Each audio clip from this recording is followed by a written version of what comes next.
Everyone, I am Richa and welcome to my channel target study point. आज का जो हमारा टॉपिक है वो है प्रेजेंट कंटिन्यूअस टेंस।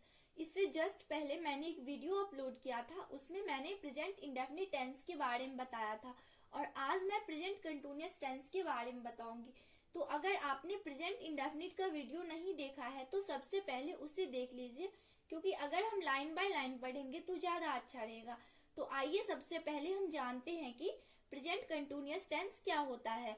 इसके डेफिनेशन का अगर हम बात करें तो इसका डेफिनेशन है the action which talks about continuous process is put in this category of tense. ध्यान दे, इसमें कंटिन्यूअस प्रोसेस की बात आती है। मीन्स ऐसा टेंस जो कंटिन्यूअस प्रोसेस की बात कर रहा है, यानी कि कोई काम है वो चल रहा है, उसको हम बोलते हैं प्रेजेंट कंटिन्यूअस टेंस। अगर हम हिंदी में बात करें तो इसकी आइडेंटिटी होती है हिंदी में रहा है, रही है और रहे हैं, यानी कि ये सब रहा है, रही है और रहे हैं किसी भी सेंटेंस के अंत में आपको दिखाई देंगे तो हम समझ जाएंगे कि प्रेजेंट कंटिन्यूअस टेंस से बनेगा। स्ट्रक्चर जो होता है वो होता है सब्जेक्ट प्लस इज या आर या एम प्लस वर्ब की फर्स्ट फॉर्म में आईएनजी प्लस ऑब्जेक्ट। इसमें हमेशा वर्ब की फर्स्ट फॉर्म में आईएनजी आती है। ओके, इस सिंगुलर के साथ आता है, आर प्लूरल के साथ आता है और आई के साथ एम आता है। तो सबसे पहले इनके कुछ एग्जाम्पल की बात करते हैं। तो आज मैं सबसे पहले आप लोग को बता रही हूँ अफर्मेटिव। अफर्मेटिव का मतलब होता है सिंपल सेंटेंस, जहां पर न तो नहीं लगा हो या न तो क्या लगा हो, ऐसे सेंटेंस अफर्मेटिव सेंटेंस कहलाते हैं। ओके, तो आज का पहला सेंटेंस है वो अपने भविष्य के बारे में सोच रहा है। अब हमें इस सेंटेंस को इंग्लिश में बनाना है। तो सबसे पहले हमने सब्जेक्ट देखा। सब्जेक्ट क्या है हमारा? वह है। वह को इंग्लिश में ही बोलते हैं। ही एक सिंगुलर है, इसलिए इसके साथ इज लगेगा। अब हम वर्ब पे पहुंचे। वर्ब हमेशा होता है सोचना, लेना, देना, खाना, पीना, ये सब वर्ब होते हैं। यहाँ पर हम देख रहे हैं कि वर्ब क्या है हमारा? सोचना है, तो सोचना को थिंक बोलते हैं, लेकिन प्रेजेंट कंटिन्यूअस में आईएनजी लगता है तो क्या हो जाएगा? थिंक का थिंकिंग हो जाएगा। तो ही इज थिंकिंग, किसके बारे में सोच रहा है? अपने भविष्य के बारे में सोच रहा है।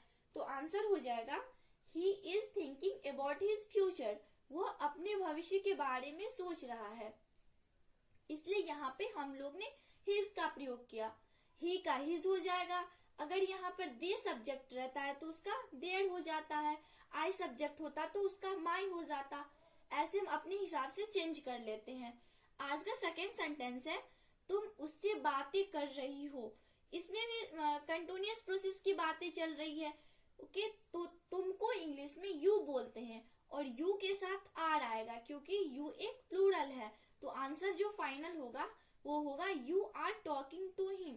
तुम उससे बातें कर रही हो और उससे को बोलेंगे हिम। ठीक है, आई थिंक ये क्लियर हो चुका होगा। आगे चलते हैं और नेगेटिव के बारे में समझते हैं।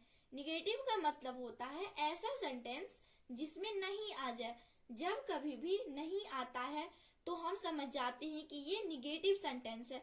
तो इसका स्ट्रक्चर होगा सब्जेक्ट प्लस इज या आर या एम प्लस नोट लग जाएगा, इज आर एम के बाद नोट लग जाएगा।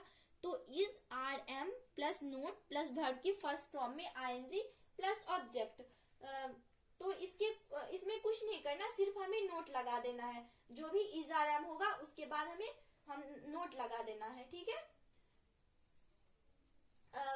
चलिए सेंटेंस देखते हैं। पहला है तुम उधर नहीं जा रहे हो। इसको अगर हम बनाए तो तुमको इंग्लिश में यू बोलते हैं, यू के साथ आर आएगा और नोट लग जाएगा क्योंकि नहीं लगा है। तो you are not going there. Next example है वे किताबें नहीं पढ़ रहे हैं। तो इसका बनेगा they are not reading book. वे किताबें नहीं पढ़ रहे हैं। आगे देखिए, अगर हम लोग बात करें इंटेरोगेटिव की तो इंटेरोगेटिव क्या होता है? तो इंटेरोगेटिव होता है जिस सेंटेंस में क्या आगे लग जाए तो वो होता है इंटेरोगेटिव। और इसके स्ट्रक्चर में हम लोग इज आर एम को आगे लगा देंगे। अभी हम इज आर एम को पीछे लगा रहे थे सब्जेक्ट के बाद, बट अब इज आर एम को हम आगे लगा देंगे। तो इसका स्ट्रक्चर हो जाएगा इज या आर या am plus subject plus verb की फर्स्ट फॉर्म में ING plus object plus question mark. इन सेंटेंस में इंटेरोगेटिव वाले में क्वेश्चन मार्क लग जाता है। तो जैसे एक सेंटेंस लेते हैं, पहला सेंटेंस हमारा है क्या वह मंच पर गाना गा रही है।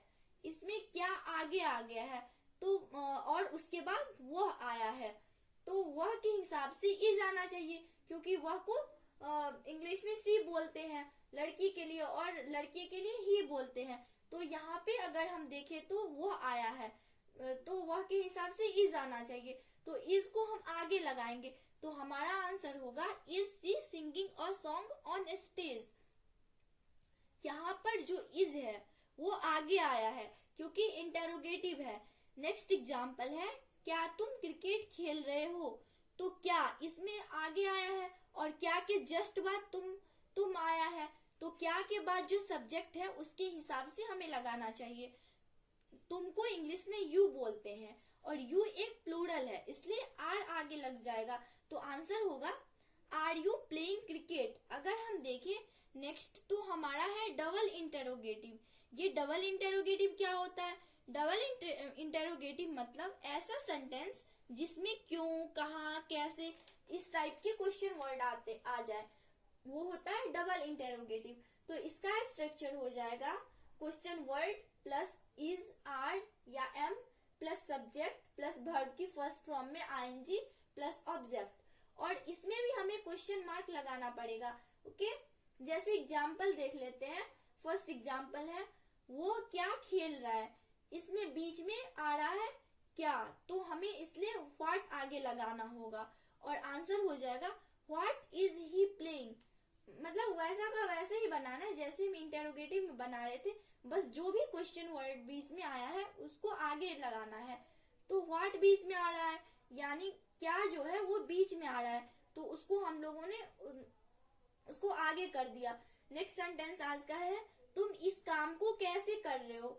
इसमें कौन सा वर्ड बीच में आ रहा है, कैसे। तो कैसे को इंग्लिश में क्या बोलते हैं, हाउ। तो आंसर हो जाएगा हाउ